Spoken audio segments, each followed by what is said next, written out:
At this point, it's giving whole house tour because yet again, y'all are in another space.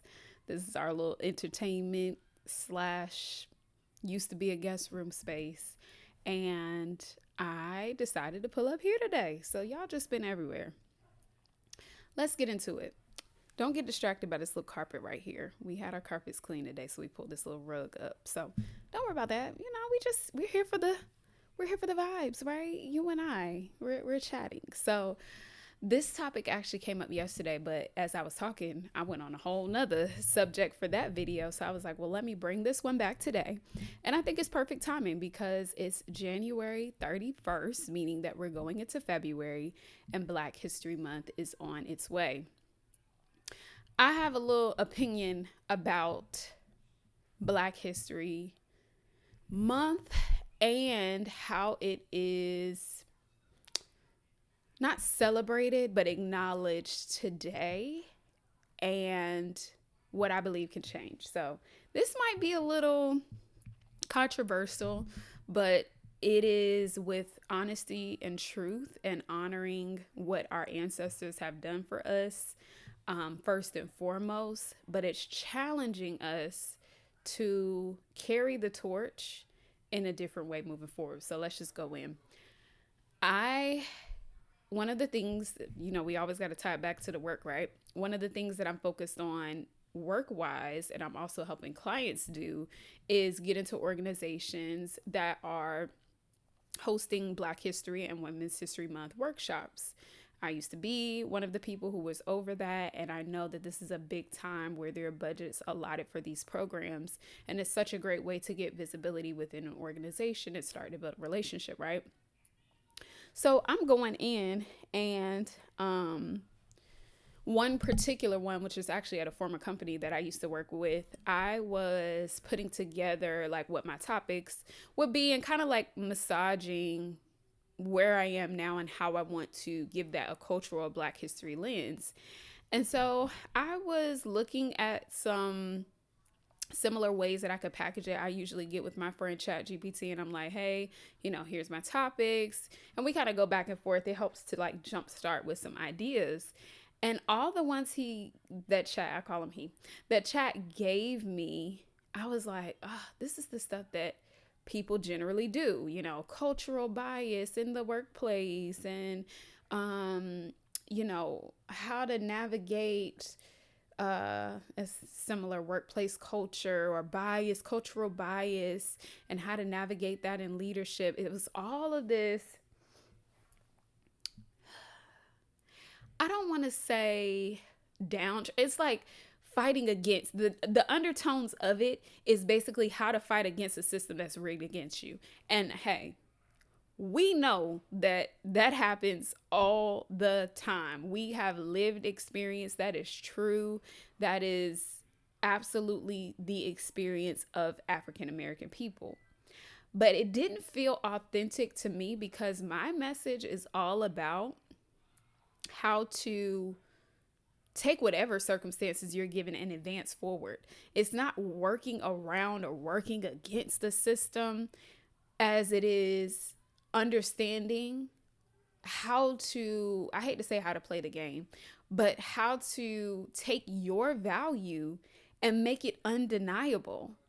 Like, it's no need for me to fight against a system that's rigged against me when I can develop a pathway to achieve what I want.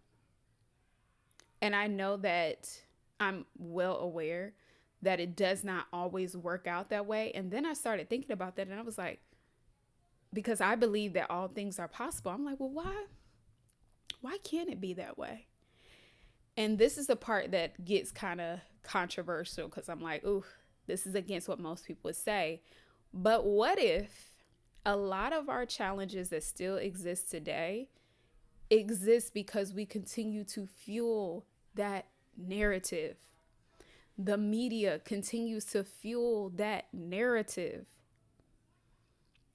Last year, everybody was like freaking out over flying because every time you turned around, what was on the news? Another crash. And I just kept thinking, like, there is no way that one single incident now has created all of these other crashes. I'm like, some of these things had to be happening before, but they just weren't on the news. Like, I just could not get behind the fact that now all of a sudden all these issues are happening. I'm like, there are probably some times where planes do have to turn around for issues. It just never made the news until that story made the news. And how that developed fear in people and a perception that flying is unsafe. I think, and not to boil it down to that, because there's so much that goes into our history. We can never boil it down to that basic of an example. But with all that our ancestors have gone through, and we look back sometimes and say it looks like we're still in those same times, what is the difference that it's going to make to make sure that what they did actually got us ahead? Let me know if you're following me in the comments. What I believe and what I want to bring to the table, I'm not saying that this is 100% fail proof or law, but I just want to bring this thought to the table in case there are others who understand it. But like, what if we did not fuel that anymore? What if we stopped saying it? What if we stopped talking about it? What if we stopped walking into rooms feeling like we have to do twice as much to get like, what if we stopped letting those talk tracks run our interactions? What if we stopped fueling that conversation on both ends, right? For us who are African Americans and even those on the other side. Could we get to a place of equality if we start harping on the separation and the differences? Honor our history, but say now we have more knowledge, we have more access, we have more opportunities to break those barriers down. Some of these Black History Month topics are still giving separation to me. It's still giving fighting against something. It's still giving, let's all create a space so we can talk about how we can't get ahead. And again, it's not to say that bias and racist situations do not happen and that people's experiences are not valid. They are. But how long are we going to continue to let those things write the story for us? And be okay with that? I don't know. I'm gonna take a sip on that one. How long? And at what point are we going to say, that's no longer my story? No, I do not have to work twice as hard to get half as much. I work half as much and get twice pay. Like, rewrite the story. So I believe Black History Month, I love some of the topics it was talking about, which is not my wheelhouse, but you know, the history of certain things, or like well-known facts, honoring, paying homage to our people. Absolutely. But let's stop bringing the struggle into today. Even if people are experiencing it, it's like the news thing. It happens.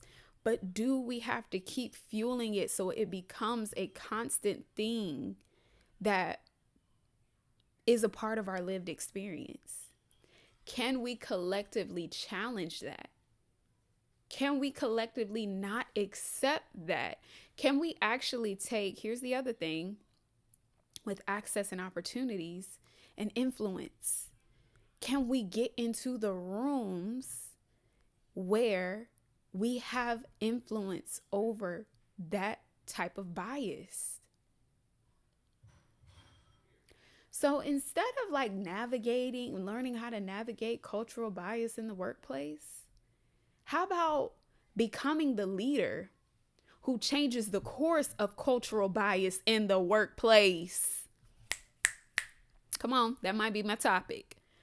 Like, Be the person to eradicate it. Let's stop navigating it. Let's stop accepting it. Let's stop fueling it and say what needs to happen so that this is no longer an issue for the next generation and the next and the next. Because at this rate, the same stories are going to continue on because we're all feeding the same stories, the same issues through families and generations and expectations. So when we show up to these situations where we could very well be positioned to change things, what's the rhetoric in our head?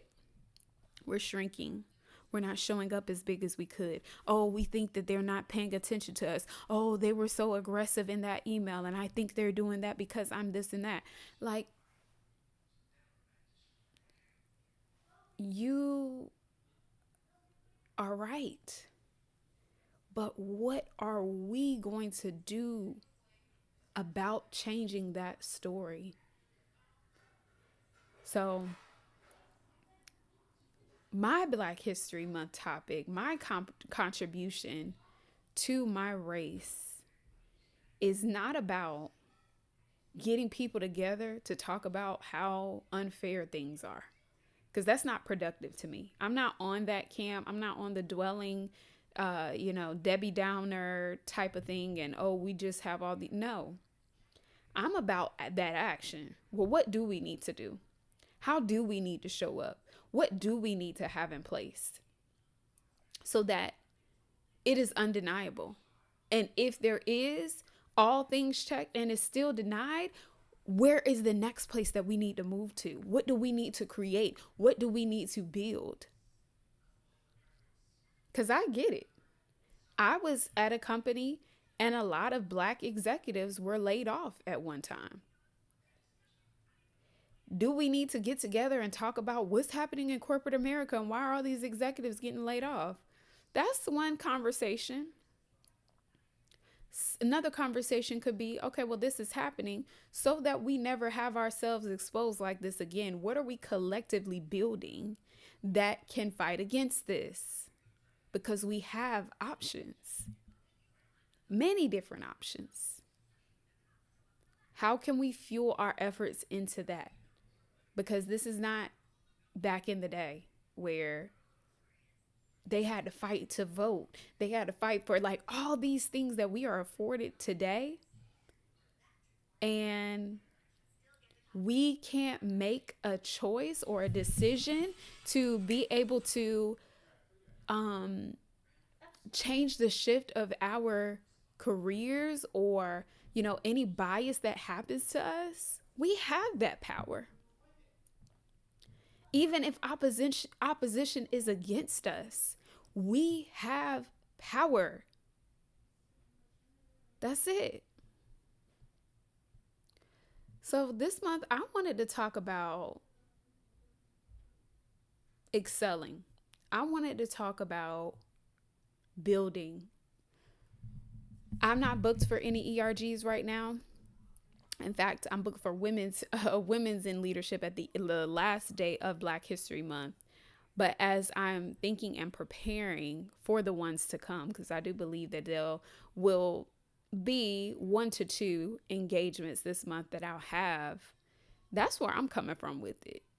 And so I wanted to kind of test that with y'all, see what y'all thinking. I was the co-chair of our African American ERG, and many of those folks, some were a piece of work. Not really open to new ideas, highly critical of everything. Everything has to be, a lesson that, everybody's trying to get you together. Like, too much. Sometimes. But a topic like this, I feel, is so needed. Because even in that instance, we put too much pressure on ourselves for no good reason. That 2 times as hard for half as much stuff, that stuff is ingrained. You could even be doing something volunteer and people are trying to run you for filth, right? And drag you down. You didn't do this. It's like, bro, chill. Like we don't have to have this impossible standard just to be accepted in the work that we do. Like that is truly toxic. Excellence is one thing. Striving for impossible perfection is a whole nother thing that is unhealthy. And I just get the feeling that we create that for ourselves. It's not them. It's not them. Because if we changed how we saw ourselves, the room would adjust. Barack Obama saw himself fit enough to be president. I'm sure it's a whole lot of people who didn't want him there, but the room had to adjust. Period. The room will adjust. No, I'm not burning myself out.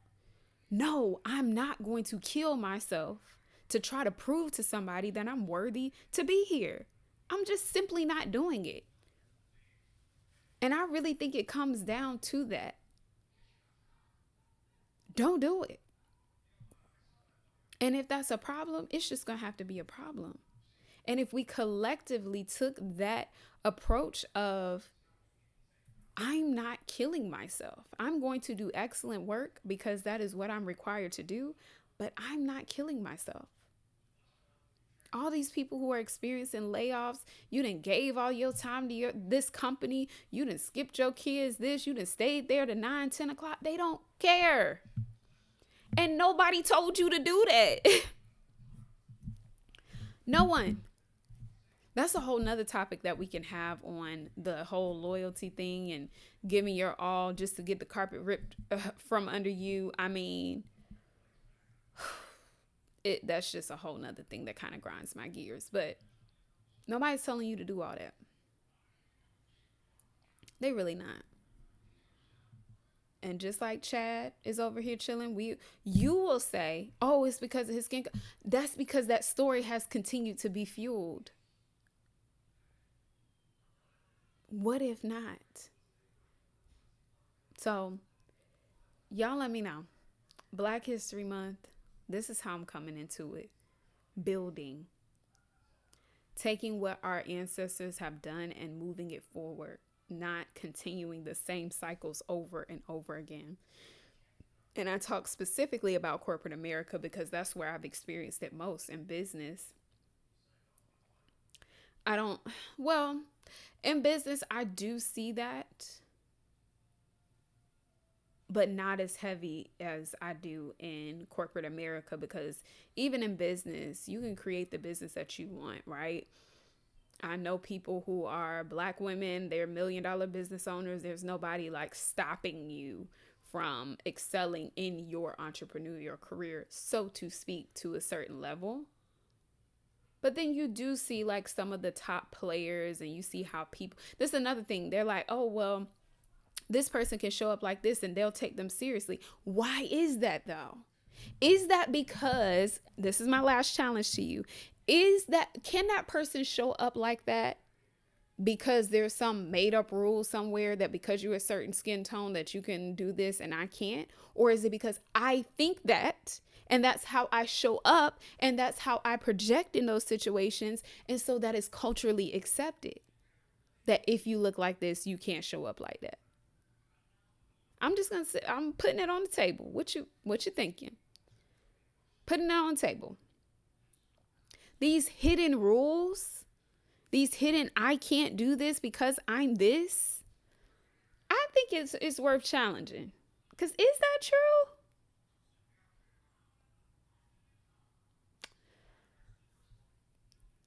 And can another thing be true or no? You let me know. I know what type of world we live in America. I know our history. But I know it can also be changed. But it would take a collective effort. It's not just one person to challenge it. It is, how do we collectively do that? How do we collectively show that we are here? We are not overproving. We are not working ourselves to death. We are not shucking and jiving. Like, This is not, they already did all that stuff. I'm not doing that today. That's just like Jesus died on the cross. I'm not, no, I already am standing in the shoes of what they sacrificed. How dare I not honor them by moving myself forward past that? I'm not doing it. They already did that. They went through that. Thank you. I honor you. And I'm not going to repeat the cycle. Let me know your thoughts in the comments. And even though it's the 31st, happy Black History Month. That expanded from Black History Week. I'm so thankful for the shoulders that we stand on, the Black history moments that are still created today. But I am not with the struggle. I am not with the hidden rules. I'm challenging all that. That's so on brand. And that's why I knew, like, I'm like, nah, these topics ain't gonna work because this is not me. I don't believe this type of stuff. Call me naive, call me whatever. I'm just a girl who never went with the crowd, who never went with what everybody else thought, who always challenged. No, I don't believe that. I don't like that. So I'm just not gonna ride with that. The thing that everybody else is with, I'm like, actually not. No, I don't think it has to be that way. And I just don't align. So that's what you get over here. All right. As always, check out this next one or next one, wherever it is. I think it's over here. Here. That is, if you don't want this journey to end, click subscribe so that you can join the family. And we still on this journey. We just completed the 31 days. We are going strong, and I will be back with you tomorrow. See you soon.